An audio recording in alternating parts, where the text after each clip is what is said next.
చీర మగవులందరికీ కూడా చీర చాలా అందమండి. చీర గురించి ఎంత వర్ణించినా మాటలు సరిపోవు. ఆ చీరలకు సంబంధించి మన ఛానల్ ద్వారా ఎంతోమంది మహిళల మనసును దోచుకోగలిగాం. అలాగే ఎన్ని వెరైటీ చీరలండి, చూపు తిప్పుకోలేనంత అందమైన చీరలు. హ్యాపీ విమెన్స్ డే అండి నా సబ్స్క్రైబర్లు, వ్యూవర్స్ అందరికీ కూడా. అసలు విమెన్స్ డే ఎలా వచ్చిందో తెలుసా? 1907లో న్యూయార్క్ నగరంలో ఆడవారంతా వారి పని గంటలు, వేతనం అంటే శాలరీ పెంచమని ఒక నిరసన వ్యక్తం చేశారట. ఆ తర్వాత 1917లో రష్యాలో ఇటువంటి ఉద్యమం ఒకటి లేడీస్ అంతా చేశారట. అప్పటి నుంచి ఇది ఈ డేట్ను పెట్టుకుని, అంటే మార్చి 8ని పెట్టుకుని వాళ్ళ సమస్యలన్నీ మాట్లాడుకోవడం, లేడీస్కి ఇంకా ఎటువంటి హక్కులు ఉంటాయి, ఆ పని చేసే చోట ఇంకా ఎలాంటి సౌకర్యాలు ఉంటాయి, అవన్నీ తెలుసుకుంటూ ఉండేవారట.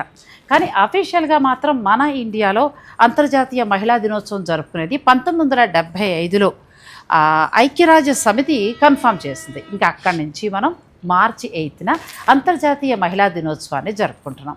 ఈ రోజున ఏంటంటే రకరకాల రంగాలలో వారు ఎంతో చేసిన కృషిని గుర్తించి వారికి గుర్తింపుగా సన్మానం చేయటము, లేదంటే ఆ రోజు మంచి మాటలు మాట్లాడుకోవడం, ఆడవారికి సంబంధించిన హక్కుల గురించి మాట్లాడుకోవడం, ఆడవారికి ఇంకా ఎటువంటి సౌకర్యాలు ఉన్నాయో తెలుసుకోవటం, అంటే అలా గ్యాదర్ అయ్యి మనకి ఏ ఉంది అనేది తెలుసుకోవడానికి ఈ రోజున ఉపయోగించుకుంటాం.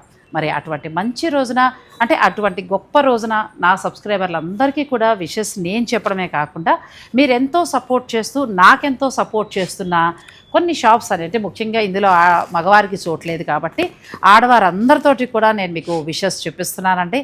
అందరూ కూడా మీ అందరికీ విషెస్ని అందజేస్తున్నారు. నేను కూడా మళ్ళీ మరొక్కసారి అంతర్జాతీయ మహిళా దినోత్సవం మన సబ్స్క్రైబర్లకి, మన వ్యూవర్స్కి, అలాగే నన్ను ఎంతో సపోర్ట్ చేస్తున్న అన్ని స్టోర్స్ వారికి కూడా నా శుభాకాంక్షలు.